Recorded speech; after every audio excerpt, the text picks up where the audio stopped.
নমস্কার বন্ধুরা, আমি তুহিন রিভিউলজি চ্যানেলে আপনাদের প্রত্যেককে স্বাগত জানাই। এখন কথা বলবো তুমবার সিনেমাটা নিয়ে। তা দেখুন, তুমবার সিনেমাটা এমন একটা সিনেমা, নানা রকম লোক নানাভাবে তাদের মতামত জানিয়েছে বা কিছু, সবাই সব কিছু নিজেদের মতামত এই সিনেমাটাকে নিয়ে, তার এই সিনেমার কী মিনিং আছে সবাই সব কিছু জানিয়েছে। আপনারাও এতদিনে প্রত্যেকেই জেনে গেছেন। একটা টাইমে এই সিনেমাটা আন্ডার রেটেড ছিল, বাট এখন কিন্তু আন্ডার রেটেড নেই, কারণ এখন প্রত্যেকের মুখে মুখে এই সিনেমাটার নাম আপনি কিন্তু শুনতে পাবেন। এবং কালকে যেহেতু 99 টিকিট প্রাইস ছিল, আমি পুরো অলমোস্ট না, পুরো হাউসফুল শো এর সাথেই কিন্তু আমি এই সিনেমাটা দেখতে বসেছি। মানে এই প্যাকড থিয়েটারে আমি এই সিনেমাটা দেখার অনুভূতিটাই আলাদা। এই সিনেমাটা যেটা মেন যে জিনিসটা, যে হিউম্যান নেচারের যে মেন যে গ্রিড, লোভ, সেই জিনিসটাকেই তুলে ধরেছে। কিন্তু আরেকটা জিনিস যেটা মেকার্সরা হয়তো কখনো বলেনি, বা এটা মানে এটা হয়তো সেইভাবে তারা ভাবেনি, সেটা হয়ে গেছে, হতে পারে। কিন্তু একটা জিনিস আমি যেটা মানে গ্রিডের সাথে সাথে আরেকটা জিনিস যেটা আমি লক্ষ্য করেছি, সেটা হচ্ছে যেই কাম, মোহ, মায়া, এই জিনিসটাকেও কিন্তু দেখানো হয়েছে। যে কাম একটা জিনিসের প্রতি আসক্ত, কারোরকে ভাল লাগলে সে তার প্রতি একটা কামের বাসনা জাগা, সেই জিনিসপত্র কিন্তু কিন্তু সেগুলো খুব যে হাইলাইটেড করে দেখা যাচ্ছে সেটা না, আর আলতোভাবে কিন্তু সেই জিনিসগুলোকে ছুঁয়ে গেছে, এটা আমার মনে হয়েছে। কারণ এই সিনেমাটা কালকে যখন আমি ওয়াচ করেছি, সেটা আমার মনে হয়েছে। আর এই সিনেমাটা আমি যখন দেখেছিলাম, আই থিঙ্ক 2019 কি 19, হ্যাঁ 19-এ দেখেছিলাম। 2018-তে বেরিয়েছিল, 19-এ আমি এই সিনেমাটা দেখেছিলাম। তার যখন আমি এই সিনেমাটা দেখেছি, তখন অ্যাকচুয়ালিতে আমি প্রাইমের তখন সাবস্ক্রিপশান ছিল না, আমি এটা ইউটিউবে দেখেছিলাম, তাও 360p-তে।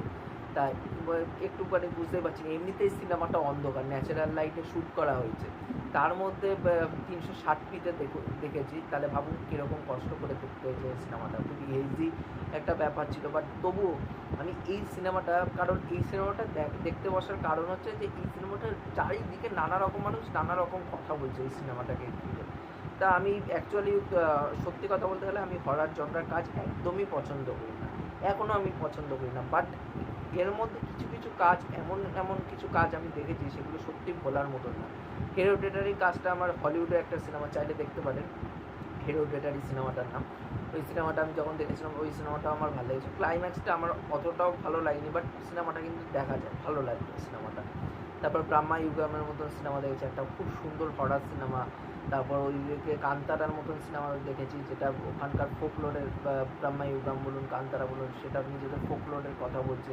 তারপর এই যে খুব সুন্দর করে হরর এলিমেন্টগুলোকে রাখা হয়েছে, সেটা এটাও কিন্তু তুমবার সিনেমাটা কিন্তু মহারাষ্ট্রের যে একটা তাদের যে নেচারটা, তাদের যে ফোকলোরের গল্পটা, সেখানকার লোকেরা কী টাইপের ড্রেস পরতো, সেই জিনিসগুলো খুব ডিটেলসের সাথে কিন্তু মহারাষ্ট্রিয়ান কালচারটাকে খুব সুন্দর করে এই সিনেমার মধ্যে তুলে ধরা হয়েছে।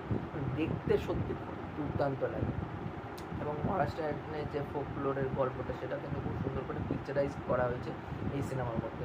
তা এই অ্যাকচুয়ালি এই যে হাসতার যে ক্যারেক্টারটা আছে, এই ক্যারেক্টারটাকে কিন্তু অ্যাকচুয়ালিতে প্রথমে মানে প্রস্থেটিকের মাধ্যমে এটা শ্যুট করতে চেয়েছিল, বাট যে আর্টিস্ট এই প্রস্থেটিক করে শ্যুট করছিল, সে তখন কিন্তু মানে তার খুব অবস্থা খারাপ হয়ে যাচ্ছিলো, ঠিকঠাক করে নিঃশ্বাস প্রশ্বাস নিতে পারছিল না, এরকম অবস্থা হয়ে গেছিলো তার।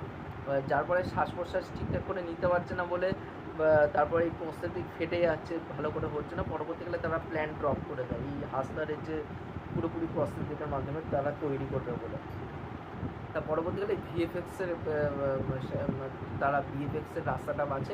প্রথমে তারা বলেছে ভিএফএক্স যেহেতু অত উন্নত ছিল না টেকনোলজি ওই টাইমে দাঁড়িয়ে, কিন্তু যেই কোম্পানিগুলো ভিএফএক্সের কাজ করতো, তাদের ডিমান্ড অনেক বেশি, মানে হাই প্রাইস ছিল। এবার এরা যেহেতু, কারণ সোহম শাহ নিজেই এই সিনেমার প্রডিউসার, এরা তো আর মানে সোহম শাহ তো আর নিজে ওয়াইআরএফ বা ধারামার মতন তো এত বড় ব্যানার না। এবার তার প্রথম সিনেমা প্রডিউস করা, এবার সেই জায়গায় দাঁড়িয়ে তার কাছে অনেকটা ব্যয়বহুল হয়ে যাচ্ছিলো। তবুও পরবর্তীকালে যখন দেখছে যে এই প্ল্যানটা ফেল করে যাচ্ছে, তারপর পরবর্তীকালে এই হাসতারকে তারা গ্রাফিক্সভাবে, মানে গ্রাফিক্সের দ্বারা তৈরি করে। এবার ভাবুন 2018 তো ওই টাইমে দাঁড়িয়ে, বা যখন রাওয়ান বেরিয়েছিল, রাওয়ানটা আমার 2011-12 বোধহয় সিনেমা হবে, ঠিক মনে পড়ছে না। বাট রাওয়ান বলুন বা এই তুমবার সিনেমাটা যেই টাইমে বেরিয়েছিল, টেকনোলজি হয়তো ওই টাইমে অতই উন্নতি হয়নি, বাট ওরা যেই জিনিস রাওয়ান বা এই তুম্বার সিনেমাটায় যেই ভিএফএক্সের দিক দিয়ে অ্যাচিভমেন্টটা করে দেখিয়েছে না, সেটা দুর্দান্ত।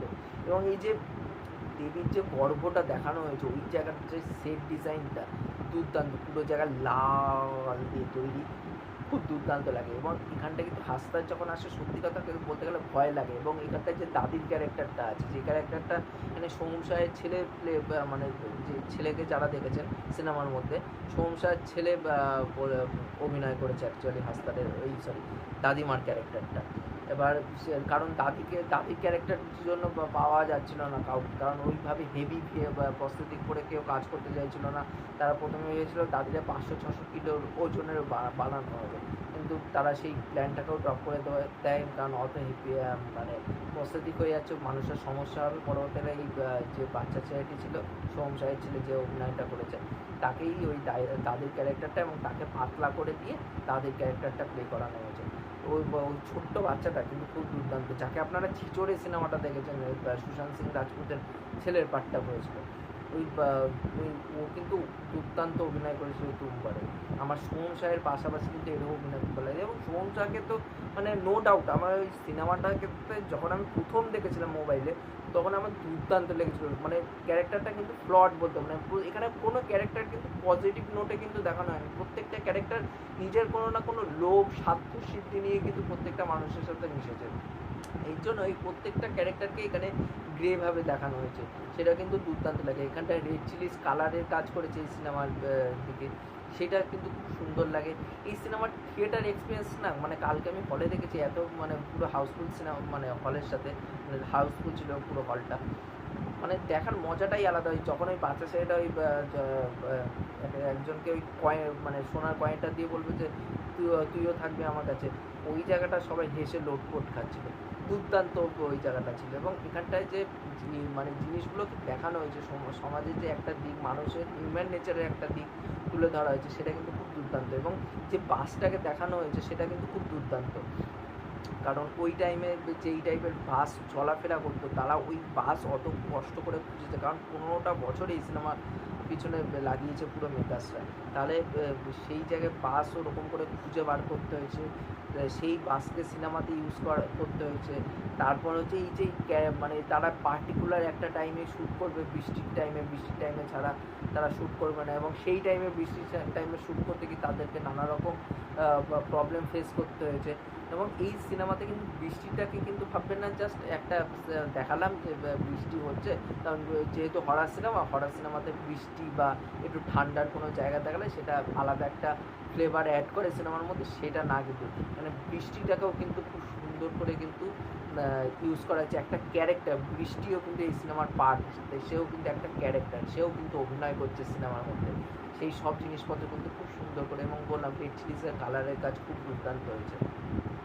এই সিনেমাটা মানে আমার প্রত্যেকের অভিনয়, মানে ছোটো থেকে বড়, 1 সেকেন্ডের রোলেও যে অভিনয় করছে তাকেও আমার খুব দুর্দান্ত লেগেছে। এবং এখানটায় যে ন্যাচারাল লাইটে শ্যুট করা হয়েছে, সেটা কিন্তু আলাদা একটা ফ্লেভার দেয়। যে ওই টাইমে কারেন্ট ছিল না, লোকের ঘরে হেরিকেনের আলো দিয়ে চলতে হতো, সেই জিনিসগুলো। এবং এখানটায় যে সেট ডিজাইনের কাজ বা যেই দরজাগুলো দেখানো হয়েছে, পৌরাণিক দরজাগুলো খুব সুন্দর করে ওয়েলভাবে ক্যাপচার করা হয়েছে।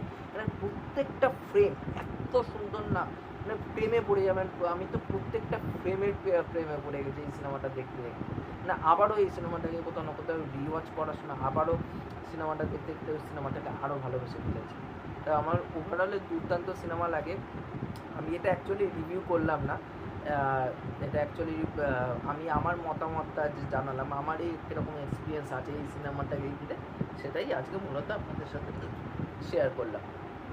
যারা যারা এই সিনেমাটা দেখেছেন, এমন কেউ নেই যে এই সিনেমাটা দেখেনি, খুব কম লোক আছে যে এই সিনেমাটা দেখেনি।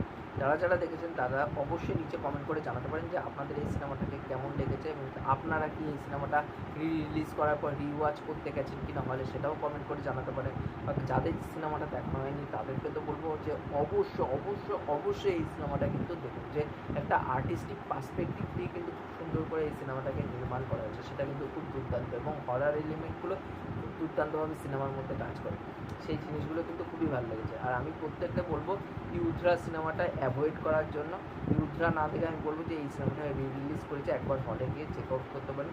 আপনার টাকা 100-150 টাকা যাই টিকিটের দাম হোক না কেন, আপনার টাকা বিফলে যাবে। আপনি ভালো সিনেমার জন্য ইনভেস্ট করতে পারবেন। থিয়েটার এক্সপিরিয়েন্স খুব ভালো পাবেন, কারণ এখানে ফলির বিশেষ করে ডলবি অ্যাটমসফিয়ারে না ফলির কাজ আরও সুন্দর করে এখানটার ফুটে উঠছে, সেই জিনিসগুলো খুব দুর্দান্ত লেগেছে। এই ছিল আমার ওভারঅল বক্তব্য। ভিডিওটি ভালো লাগলে অবশ্যই লাইক শেয়ার সাবস্ক্রাইব করে দিয়ে যাবেন, আর যদি চ্যানেলটা সাবস্ক্রাইব করে দিয়ে যান তাহলে মোটিভেশন পাবো নতুন নতুন ভিডিও বানানোর জন্য। এখনকার মতন টাটা, বাই।